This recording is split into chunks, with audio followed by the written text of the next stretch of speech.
Assalomu alaykum, muxlislarimiz yaxshimi, sog'lig'inglar yaxshimi? Lichkamga yozibsizlar-da, har doim toza turish kerakmi deyapsizlar. Yo'q, menda ham har doim toza turmaydi. Men sizlarga mana bugun boricha ko'rsatib berib shoshvatdim. Har doim tozalikka rioya qilamiz. Onda-sonda shunaqa holatlar ham bo'lib turadi. Lichkamga yozibsizlar-da, pasiyant toza turish kerakmi deyapsizlar.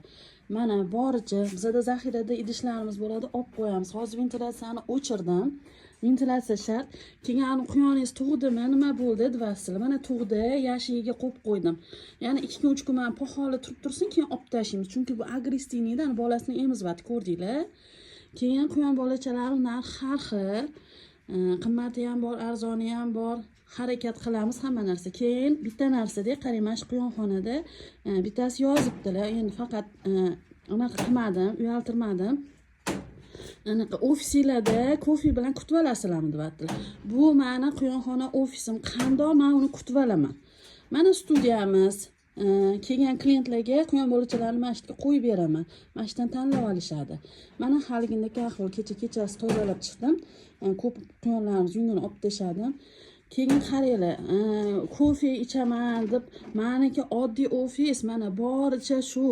Men kofe bilan kutib olaman, lekin men sizlarni chiroyli tabassum bilan kutib olib, xursand bo'lib jo'natib beraman.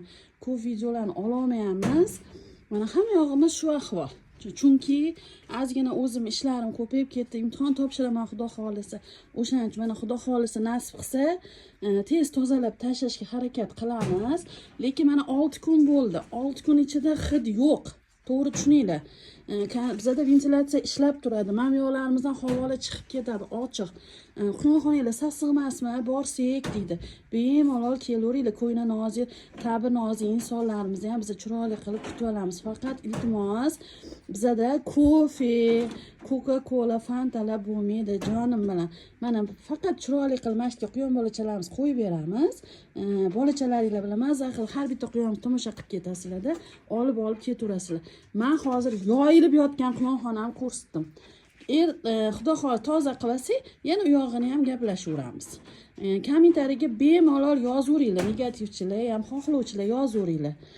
Keyin ana erkak quyonim to'g'risida men sizlarga alohida video qilib beraman.